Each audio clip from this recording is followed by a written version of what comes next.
मेरे प्यारे दोस्तों, आज मैं आपको जो बताने जा रहा हूँ वो है चार राम की जो वाणी है कबीर साहब की। उसके बारे में आज मैं आपको खोल के भेद बताऊंगा कि क्या क्या है ये चार राम। और उससे पहले मैं आपको बता दूं कि मुझे काफ़ी ईमेल्स आ रही हैं जो सुन्न से कैसे ये दुनिया प्रकट होती है और सुन्न कैसे प्रकट होता है, ये कौन सी भूल है जिससे ये सुन्न बन गया। ये सब मैं आपको ज़रूर बताऊंगा दोस्तों, हर एक चीज़ क्लियर करूंगा। लेकिन अभी वो समय नहीं आया है, मैं बहुत जल्दी आपको बताऊंगा, आप पूरा विश्वास रखिए। लेकिन अभी क्या है कि अभी कुछ स्वयंभू जो संत महात्मा बने हुए हैं, अभी उनसे सवाल जवाब पूछे जा रहे हैं। कई लोगों ने मुझे मेल करी है कि हम अपने गुरु से सवाल कर रहे हैं और वो गुरु इसका जवाब देने में असमर्थ है। वो गुरु उनको ये नहीं बता पा रहा है कि ये सुन्न कैसे प्रकट हो गया। जब आत्मा ही आत्मा थी शुरू में, आत्मा ही आदि और आत्मा ही अंत है, तो ये सुन्न कहाँ से आ गया? आत्मा से ये कैसे भूल हो गई कि उसने सुन्न पैदा कर दिया और सुन्न से आगे चेतनाओं का तंत्र बना और फिर ये दुनिया पैदा हो गई, शरीर पैदा हो गई। ये सब भूल कैसे हुई है, इसका उनको जवाब नहीं मिल रहा है दोस्तों। और मैं चाहता हूं कि अभी वो उलझे थोड़ा सा, और अभी उनके पास जवाब नहीं है तो अभी वो बहाने बनाएंगे कि कोई ये ऑटोमेटिकली होता है या ये कोई नियम है, कानून है, ये कोई अखंड नियम है। ऐसे डायलॉग ये मारने दो इनको। अभी मैं चाहता हूं अभी इनकी असलियत पता लगे दुनिया को कि ये किस लेवल की ये जो है इनका ज्ञान है, ताकि लोग जो भ्रमित हो चुके हैं उनकी भी आंखें खुल जाएं। जो इनके पीछे लग गए हैं गलती से, जो भूल से इनके पीछे लग गए हैं, उनकी भी आंखें खुले, इनसे सवाल जवाब हो। मैं अभी ये चाहता हूं, इसलिए अभी मैं इसका उत्तर नहीं दूंगा आपको, लेकिन आप यकीन रखना कि बहुत जल्दी इसका मैं उत्तर दूंगा आपको। तो आज जो कॉन्सेप्ट है वो है हमारा चार राम का। जैसे कबीर साहब की वाणी है, एक राम दशरथ का बेटा, एक राम घट घट में बैठा, एक राम का सगल पसारा, एक राम तीनों से न्यारा।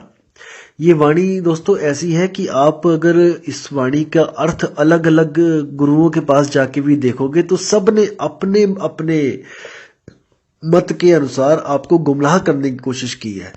आप इंटरनेट पे भी अगर, यूट्यूब पे भी अगर डाल के देखोगे चार राम, तो आपको अलग अलग चीजें मिलेंगी, अलग अलग वाणियों का अर्थ मिलेगा।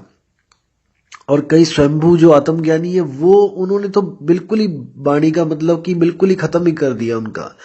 इतना मनमुखी, इतना मनगढ़ंत जो अर्थ किया है कि लहरा बदना पंजाबी में कहते हैं कि भगवान ही रखवाला है उनका। तो कि वो क्या कर रहे हैं समाज के साथ, भक्तों के साथ क्या कर रहे हैं। तो आज मैं आपको हर चीज क्लियर करूंगा कि आखिर ये चार राम की कहानी है क्या। तो दोस्तों वाणी ऐसे है कि एक राम दशरथ का बेटा, यानी कि जो पहला राम है वो है शरीर। दशरथ के बेटे को आप शरीर के द्वारा जान पाओगे। जैसे धनुष बाण उठा रखे हैं उन्होंने कंधे पे, पीले वस्त्र धारण कर रखे हैं, बड़ी जटाएं जो है जूड़ा बना रखा है, और जो है अपना तिलक लगा के अपना धोती पहन रखी है। तो वो है एक राम, फर्स्ट राम जो दशरथ का बेटा है। और जो दूसरा राम है वो है घट घट में बैठा।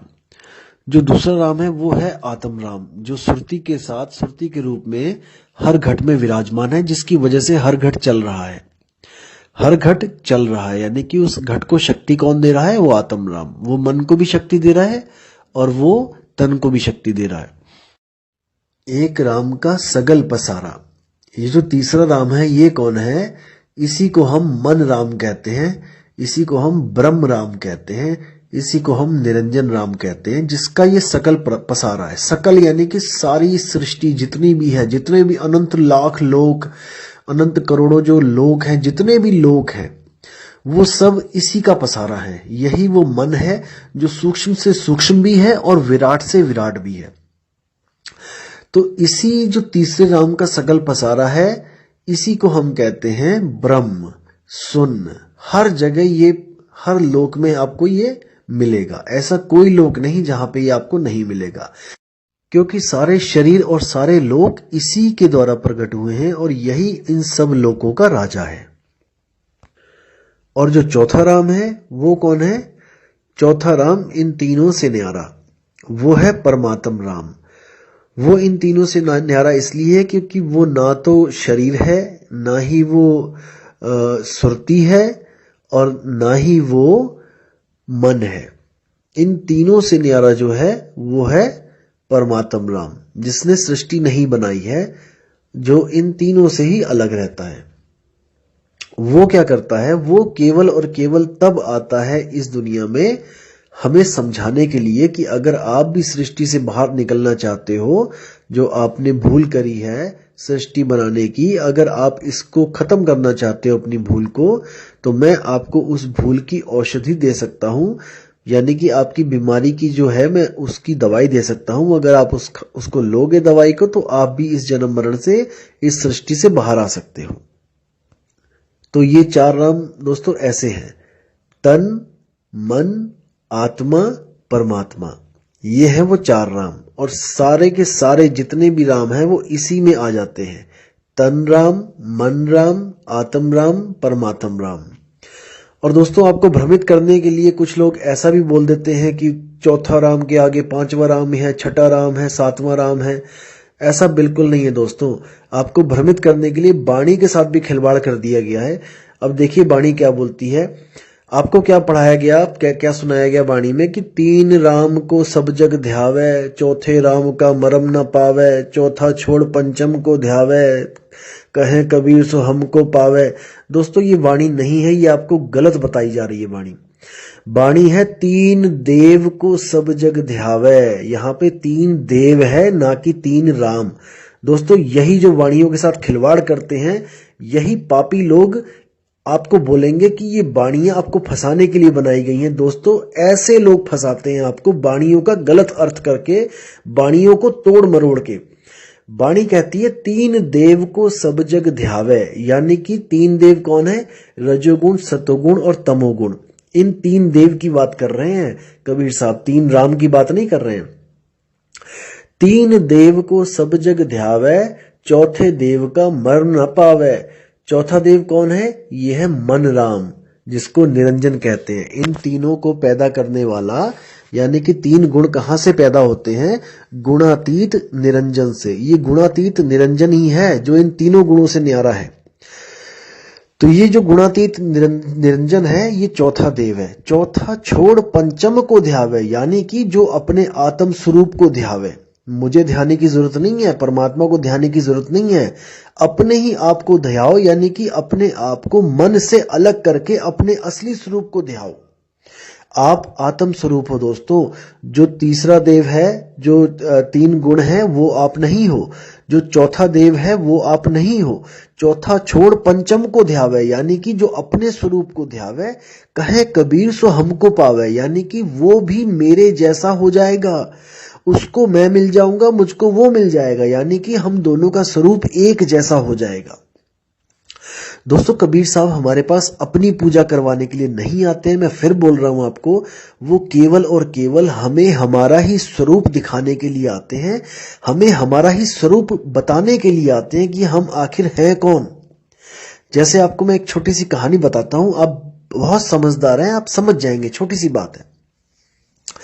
एक बार क्या होता है कि एक शेरनी गर्भवती होती है और वो शिकार के पीछे भाग रही होती है, और भागते भागते भागते एकदम छलांग मारती है, और उसका बच्चा उस छलांग के बीच में ही होके जमीन पे आ गिरता है, और वो शिकार के पीछे भागती चली जाती है, काफी दूर चली जाती है। इतने में क्या होता है, उसी रास्ते से एक गडरिया आ रहा होता है भेड़ों के साथ। तो वो देखता है कि अरे शेर का बच्चा रास्ते में पड़ा है, तो वो उठा के उसको ले चलता है, अपने साथ ले जाता है। दोस्तों वो उसको भेड़ों के साथ ही पालने लग जाता है। जैसे वो भेड़ों को डंडा मारता होता है, वैसे ही उस शेर के बच्चे को भी मारना शुरू कर देता है। अब वो शेर का बच्चा छोटा होता है, डंडे की चोट ज्यादा लगती है, तो वो भी बेचारा डर डर के जीने लग जाता है, भेड़ों के साथ घास चरने लग जाता है और गडरिये से डरने लग जाता है। दोस्तों ऐसे ही समय बीतता जाता है और वो शेर भेड़ों के साथ ही घास चरता चरता बड़ा हो जाता है, और गडरिया उसको फिर भी डंडे मारता रहता है, और वो भेड़ों की तरह डर के इधर उधर भागने लग जाता है गडरिये से। दोस्तों फिर क्या होता है, एक दिन वही उसकी माँ एक दिन आती है वापस जब जंगल में तो देखती है कि काफी भेड़ें वहां चर रही होती हैं। तो वो सोचती है कि शिकार किया जाए किसी एक भेड़ का। तो वो जब भेड़ों पे ताक रखती है, जब उसका ताड़ती है उनको, तो देखती है तो बीच में एक शेर भी घास चर रहा होता है। बहुत हैरान हो जाती है, बहुत परेशान हो जाती है कि बताओ, ये भेड़ों के बीच में शेर घास चल रहा है, ये तो हमारे कुल का, जिसको कहते हैं हमारी जो जात है, उसको कलंक लग गया। ये तो हमें बदनाम करवा दिया इसने, कि बताओ शेर भी भेड़ों के बीच में घास चल रहा है। तो वो बहुत ही ज्यादा उग्र होकर दहाड़ मारकर उन पे झपट्टा मारती है। सब भेड़ें तितर बितर हो जाती है, गडरिया भाग जाता है और वो भेड़ों को ना पकड़ के उस शेर को दबोचती है और शेर को दबोच के कहती है कि तू इन भेड़ों के साथ क्या कर रहा है। तो वो भी जब देखता है शेर को तो वो डर जाता है, कहता है महाराज मैं तो शेर जी, मैं तो भेड़ हूं, मुझे बख्श दो, मुझे छोड़ दो। तो वो कहती है तू भेड़ नहीं है, तू शेर है। तो वो कहता है नहीं नहीं, मैं भेड़ हूं, मैं तो घास खाने वाला भेड़ हूं। वो कहती है तू ऐसे नहीं मानेगा। तो वो उसको लेके जाती है नदी के किनारे। तो उसमें वो कहती है उसको, अपनी शक्ल देख, इस पानी में अपनी शक्ल देख। तो जैसे आपको पता है कि बिल्ली हो गई, शेर हो गए, ये सब पानी पीते हुए हमेशा आंखें बंद कर लेते हैं, इसलिए इनको कभी भी अपने स्वरूप का ज्ञान नहीं हो पाता है। तो शेर जैसे ही देखता है पानी में, तो उसको शेर का चेहरा दिखाई देता है। तो वो कहता है कि शेर जी ये तो आप हो, आपका चेहरा दिखाई दे रहा है इसमें, क्योंकि उसने अपना चेहरा तो देखा नहीं होता कभी। तो वो कहती है ये तेरा चेहरा है। वो कहता नहीं नहीं, ये आपके जैसा लग रहा है, आप बिल्कुल आपके जैसा है, ये आप हो। वो कहती है अच्छा। तो वो भी आ जाती है पानी के सामने और दोनों चेहरे दिखाई देते हैं जब उसको। तो वो बड़ा हैरान परेशान हो जाता है। वो कहता है अरे, ये तो आप मेरे जैसे और मैं आपके जैसा दिखाई दे रहा हूं बिल्कुल, यानी कि मैं भेड़ नहीं हूं, मैं शेर हूं। वो कहती है मैं यही तो तुझे समझा रही हूं इतनी देर से कि तू भेड़ नहीं है, तू शेर है और तू घास खा रहा है, शर्म कर। तो वो कहता है और वो गडरिया, तो कहती है वो देखा नहीं मैंने दहाड़ मारी तो कैसे भाग गया। तो कहता है कि वो गडरिया जो रोज मुझे मारता है, कि वो मुझसे डर सकता है क्या, मैं उसको डरा सकता हूं क्या। वो कहती तू बिल्कुल डरा सकता है, लेकिन तुझे अपना मूल शब्द याद करना पड़ेगा, मैं तुझे वो मूल शब्द देती हूं। तो वो उसको दहाड़ना सिखाती है, क्योंकि वो मिमियाता होता था आज तक। दहाड़ना तो वो किसी ने सिखाया ही नहीं उसको दहाड़ना। तो जब वो उसको दहाड़ना सिखाती है तब वो भी दहाड़ने लग जाता है। और जब वो दहाड़ता है तो उसको एक अलग अनुभूति होती है कि मैं असल में एक शेर हूं। तब वो क्या कहता है, अच्छा अब मैं जाता हूं और मैं अब गडरिये को देखता हूं कहां पे है वो, जिसने मुझे आज तक गुलाम बना के रखा। तो जैसे ही वो जाता है शेर अकेला वहां पे, तो गडरिया देखता है, वो पहचान जाता है, कहता है ये तो अपना वाला ही शेर है। तो वो कहता है चलो शुक्र है दूसरा वाला शेर नहीं आया, ये तो हमारे वाला ही, ये तो डंडे खा खा के ये तो भेड़ बना रखा है मैंने। तो जैसे ही वो जाता है वहां पर, तो गडरिया फिर डंडा लेके आके उसको काबू में करने के लिए आता है। जैसे ही तो वो एक दहाड़ मारता है, तो गडरिया दहाड़ सुनते ही फिर से दोबारा भागने लग जाता है और क्या बोलता है कि अरे बाप रे, इसने अपने स्वरूप को प्राप्त कर लिया है, ये जान चुका है कि ये शेर है, अब मेरी दाल इसके आगे नहीं गलेगी, अब इस पे मेरा जोर नहीं चलेगा, क्योंकि इसने अपने खोए हुए स्वरूप को प्राप्त कर लिया है। दोस्तों बिल्कुल यही वो कहानी है जो हमारे साथ बीती जा रही है। हम असल में शेर हैं, लेकिन हम भेड़ों के साथ रहते हैं और हम इंद्री रूपी भेड़ों के साथ रह रहे हैं और घास रूपी हम जो है विषय खा रहे हैं, विषयों को हम भोग रहे हैं घास रूपी। असल में हमारा जो आहार है वो हमारा कुछ और है, हमारा स्वरूप है वो हमारा कुछ और है, हमारी जो जात है वो हमारी कुछ और है। हम इन नकली जात पात में, इन नकली इंद्रियों के सुखों में हम भटक रहे हैं। असल में हमारा स्वरूप शब्द स्वरूपी है, यानी कि हम आत्म स्वरूपी हैं, लेकिन हम गलती से अपने आप को मन समझ रहे हैं। वो गडरिया ही मन है जो आत्मा रूपी इस शेर को, जिसने भेड़ बना के रखा हुआ है। जब हम अपने स्वरूप को प्राप्त कर लेते हैं तो ये गडरिया हमसे आगे आगे भागा फिरता है, हमें सलाम ठोकता है। जैसे कबीर साहब ने कहा है कि जब कोई भी जीव को सतनाम मिल जाएगा तो काल माथा नवाएगा। जही विधि सार शब्द गहे हाथा, तेही विधि काल नवावे माथा।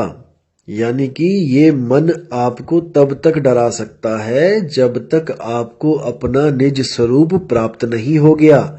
जिस दिन आपको अपना निज स्वरूप प्राप्त हो गया, ये मन आपसे डरता फिरेगा, आपसे आपके आगे आगे भागा फिरेगा, आपके आगे ये सिर नहीं उठा पाएगा और अंत समय में आप इसको ऐसे छोड़ के चले जाओगे जैसे केचुली को सांप छोड़ के चला जाता है। यानी वो यहीं पे मृत हो जाएगा, मर जाएगा, खत्म हो जाएगा।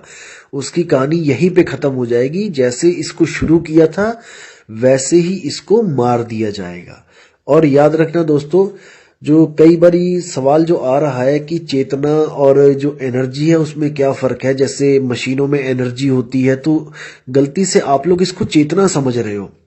दोस्तों, चेतना अलग चीज होती है और एनर्जी अलग चीज होती है। इलेक्ट्रॉन प्रोटॉन की जो एनर्जी है वो अलग चीज है। वो मैकेनिकल और केमिकल एनर्जी है वो अलग है।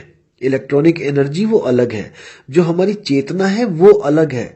जो इलेक्ट्रॉनिक और मैकेनिकल एनर्जी है ये जीवित नहीं है और जो हमारी चेतना है वो जीवित है। इलेक्ट्रॉनिकल एनर्जी आप कितनी भी यूज कर लो, आप इस मुर्दा शरीर को चला नहीं सकते। इतना समझो, मुर्दा शरीर में भी इलेक्ट्रॉन और प्रोटॉन है क्योंकि ये कण कण से बना है और हर कण में इलेक्ट्रॉन प्रोटॉन न्यूट्रॉन शामिल है, लेकिन ये मुर्दे को उठा नहीं सकते। एनर्जी भरपूर होती हुई भी इस मुर्दे को उठाने के लिए चेतना की जरूरत पड़ती है। आप चेतना और एनर्जी को मिस इंटरप्रिएट कर रहे हैं। दोस्तों, इलेक्ट्रॉनिक की जो एनर्जी है वो चेतन नहीं है, वो चेतन नहीं है। जैसे आपने मान के चलो कि गली में 4 कुत्ते हैं और आपने एक रोबोट छोड़ दिया वहां पे कुत्तों के बीच में, तो कुत्ते उसको जितना मर्जी काटेंगे, उसको कोई दुख नहीं होगा, दर्द नहीं होगा, और वो दोबारा अगर आप उसी गली में उस रोबोट को छोड़ोगे तो वो फिर चला जाएगा उन्हीं कुत्तों के बीच में। जबकि एक इंसान की जो चेतना होती है वो रोबोट की चेतना से बिल्कुल अलग होती है, चाहे कितने भी सेंसर क्यों ना लगे हो रोबोट में। इंसान का क्या है, इंसान में जो चेतना होती है जो आत्मा की वजह से है, वो उसको अगर उसको पता लग जाए कि इस गली में 4 कुत्ते हैं, जाके जैसे एक बार कुत्तों ने काट लिया उसको, तो दूसरी बार उसकी हिम्मत नहीं पड़ेगी वहां जाने की। ये होती है चेतना, यानी कि चेत जाना। एक मशीन नहीं चेत सकती है, ये इंसान चेतता है। इंसान की जो चेतना होती है वो इससे खबरदार करती है, और जिस गली में उसके साथ ऐसा हो गया होता अगली बार वहां जाने की हिम्मत भी नहीं करती है। और कई लोग कहते हैं कि अगर ऐसी मुक्ति मिली हमें कि हमने शब्द को प्राप्त कर लिया तो क्या गारंटी है कि दोबारा नहीं आएंगे। दोस्तों, यही गारंटी है, क्योंकि वो चेतना कोई इलेक्ट्रॉनिक चेतना नहीं है, वो जीवित चेतना है। वो कभी भी किसी चीज को भूलती नहीं है। बस क्या है कि जैसे ही उसको पता लगेगा कि मैं अब यहां से मुक्त हो गई हूं और मैं अब जन्म मरण से मुक्त हो चुकी हूं, दोबारा कभी वो गलती करने की हिम्मत भी नहीं करेगी। ये उसमें खासियत है कि दूध का जला छाछ भी फूक फूक के पीता है। इसी तरह वो चेतना को भी हमेशा चेतन रहेगी कि मुझसे एक बार गलती हुई थी, मैंने अब दोबारा ये गलती कभी नहीं करनी है। एक बार तो बड़ी मुश्किल से जान छूटी है मेरी। दोस्तों, वो गलती से भी कभी दोबारा इस ब्रह्म को पैदा करने की गलती नहीं करेगी। ये लिख के ले लो, गारंटेड है। क्या कुछ नहीं कर रहे हैं हम मुक्ति के लिए, और अगर हमें मुक्ति मिल जाए तो हम दोबारा क्या इस जेल में आएंगे। एक तोता आपने देखा होगा, बहुत चूरी खाता है, पिंजड़े में बैठ के सब कुछ खाता है जो आप देते हो, लेकिन अगर एक बार उड़ जाए दोस्तों दोबारा कभी उस पिंजड़े में नहीं आता। आप कितनी भी चूरी डाल डाल के रख लेना वहां पे, याद रखना इस बात को। एक बार जो तोता उड़ गया वो वापस कभी नहीं आता है, क्योंकि उसको पता होता है कि मैंने कैसे जेल में दिन काटे हैं। यही चेतना होती है दोस्तों, इसी को चेतना कहते हैं। इसी को कबीर साहब कहते हैं, नलनी के सुगना तोहे कौन पकड़ी, कि हे नलनी के सुगना तुझे कौन पकड़ेगा, तू तो खुद गुलाम हुआ पड़ा है यहाँ पे, आजा तुझे मैं रास्ता बताता हूं निकलने का। और ऐसा निकलना कि दोबारा गलती से भी पीछे की तरफ मत देखना। तो दोस्तों, ये वो बात है, ये जो वो ज्ञान है जो एक आम आदमी किसी को नहीं दे सकता। ये जो ज्ञान है वो परमपिता परमात्मा ही देता है, गुरु रूप में आके देता है, पुरुष रूप में आके देता है, लेकिन वो कभी अपनी पूजा नहीं करवाता। वो आपको आपका ही स्वरूप लखाता है। एक छुड़ाए एक लखाए। आपसे क्या क्या छुड़वा देगी, जितनी भी जड़ वस्तुएं हैं वो आपसे छुड़वा देगा, जिसमें मन भी आता है, तन भी आता है। मन भी जड़ है, तन भी जड़ है, मन ही तन है, तन ही मन है, दुविधा में हैरान। कबीर साहब की वाणी है कि मन ही तन है। कैसे है? अगर आपका मन खुश है तो आपका तन भी खुशी खुशी, आपको चेहरा खिला खिला दिखाई देगा। अगर आपका मन दुखी है तो आपका चेहरा भी मुरझाया मुरझाया दिखाई देगा। यानी कि ये दोनों एक दूसरे के प्रतिबिंब हैं, एक ही सिक्के के दो पहलू हैं ये मन और तन, और इसी में सारी दुनिया उलझी हुई है। तो कबीर साहब मन को और तन को दोनों को छोड़ने के लिए कहते हैं कि मन को भी छोड़ दे, तन को भी छोड़ दे, फिर क्या बचा? तू बचा आपे आप, आपे आप रहेला। कबीर साहब कहते हैं कि तू खुद ही अकेला ही रहेगा, आपे आप रहेला, ना कोई गुरु ना चेला। उस अवस्था को प्राप्त करके गुरु चेले की मर्यादा भी खत्म हो जाती है, गुरु चेले का जो डिफरेंस होता है वो भी खत्म हो जाता है, चेला गुरु बन जाता है, गुरु चेला बन जाता है। इसी बात के लिए गुरु नानक देव के जो ग्रंथ है, गुरु ग्रंथ साहब में, उसमें भी लिखा है आपे गुरु आपे चेला। यानी आत्म स्वरूप में पहुंचने के बाद कोई भी गुरु और चेले का भेद नहीं रहता है, वो दोनों एक ही लेवल पे पहुंच जाते हैं। जब तक हम जीव रूप में रहते हैं तब तक हम चेला होते हैं, जब हम भी आत्म रूप में पहुंच जाते हैं तो हमारे और परमात्मा में कोई भेद नहीं रह जाता है, हम दोनों ही एक लेवल पे आ जाते हैं। तो दोस्तों ये ज्ञान जो है इसको तरीके से समझना पड़ेगा, क्योंकि बिल्कुल अद्भुत ज्ञान है, लेकिन आज तक हमें जो उल्टे पहाड़े पढ़ाए गए थे हमें वो रटा दिए गए हैं, इसलिए वो हमसे छूट नहीं रहे हैं। लेकिन आप एक सिरे से अगर शुरुआत से शुरुआत करोगे तो आपको हर चीज बिल्कुल सीधी सीधी दिखाई देगी, बिल्कुल साफ साफ दिखाई देगी, और रास्ता बिल्कुल सीधा दिखाई देगा। क्योंकि आज तक हमें जितने भी रास्ते पकड़ाए गए जलेबी की तरह सीधे पकड़ाए गए हैं दोस्तों, लेकिन इस बार मैं आपसे वादा कर रहा हूं और आपको विश्वास दिला रहा हूं कि ये रास्ता बिल्कुल सीधा है, ये जलेबी वाला सीधा रास्ता नहीं है, ये बिल्कुल सीधा रास्ता है। तो दोस्तों विदा चाहूंगा आपसे, और अगली बार आपको मैं और भी अच्छे जो हैं कबीर साहब की वाणियां जो बहुत ही ज्ञानवर्धक, बहुत ही ज्यादा सीधी साफ से रास्ता बताने वाली हैं वो लेके आऊंगा, और आपके जो विवेक है उसमें वृद्धि करूंगा। इसलिए दोस्तों अपना विवेक लगाते चले, क्योंकि विवेक ही आपका एक ऐसा साथी है जो आपका हमेशा साथ निभाएगा। अगर आपने विवेक लगाना छोड़ दिया दोस्तों तो आप यहीं पे लूटे जाओगे और पता नहीं कौन कौन आपको लूट लेगा। इसलिए दोस्तों हमेशा अपने विवेक को काम पे लगाए रखो, अपनी बुद्धि के घोड़े दौड़ाए रखो, और इन वाणियों को बार बार सुनते रहो, ताकि आपको हर बार कोई नई चीज मिले जिससे आप कुछ नया ज्ञान प्राप्त करो। और आपसे रिक्वेस्ट है कि इन ऑडियोज को आप अपने चाहने वालों के लिए भेजो, अपने भाइयों को भेजो, अपने दोस्तों को भेजो, ताकि किसी की भी जो खोज हो है परमात्मा के लिए, अपने स्वरूप को प्राप्त करने के लिए, वो पूरी हो सके और वो भी जन्म मरण से बाहर निकल सके। दोस्तों इसमें अपना योगदान जरूर करें। और दोस्तों मैं आपसे फिर बोल रहा हूं कि आप किसी के भी साथ जुड़ना चाहें आप जुड़ सकते हैं, कोई बंधन नहीं है आपको कि आप यहीं पे जुड़े या कहीं पे, जहां आपको विश्वास बनता है आप जुड़े, लेकिन दोस्तों परख करने के बाद जुड़े। आप गुरु से जरूर प्रश्न पूछे कि गुरुजी ये सृष्टि बनी तो बनी कैसे? क्या ये सृष्टि बना के बहुत अच्छा किया जिसने भी बनाई है, या बहुत बुरा किया? हम यहाँ पे फंस गए हैं, ये हमारे फंसाने के लिए बनाई गई थी कि कैसे बनाई गई थी? क्या इसको बनाने का मकसद क्या था? क्या इसको बनाए बिना बात नहीं बननी थी? जैसे कई लोग कह देते हैं कि ये ऑटोमेटिकली बनी है और शून्य से सब कुछ प्रकट हुआ है, हम भी शून्य से प्रकट हुए हैं। दोस्तों अगर हम मान के चलो कि हम शून्य से प्रकट हुए हैं तो इसका मतलब हम पहले नहीं थे। विचार करना दोस्तों, जैसे मैं पहले नहीं था, मेरा कोई अस्तित्व नहीं था, मैं एकदम शून्य से प्रकट हो गया। विचार करना दोस्तों, मैं पहले नहीं था और मैं शून्य से प्रकट हो गया, और आज मुझे ये ज्ञान बताया जा रहा है कि तुम दोबारा मर जाओ। मैं मानता हूं कि आज मैं फिर दोबारा मर गया, लेकिन दोस्तों मैं तो पहले भी मरा हुआ था ना।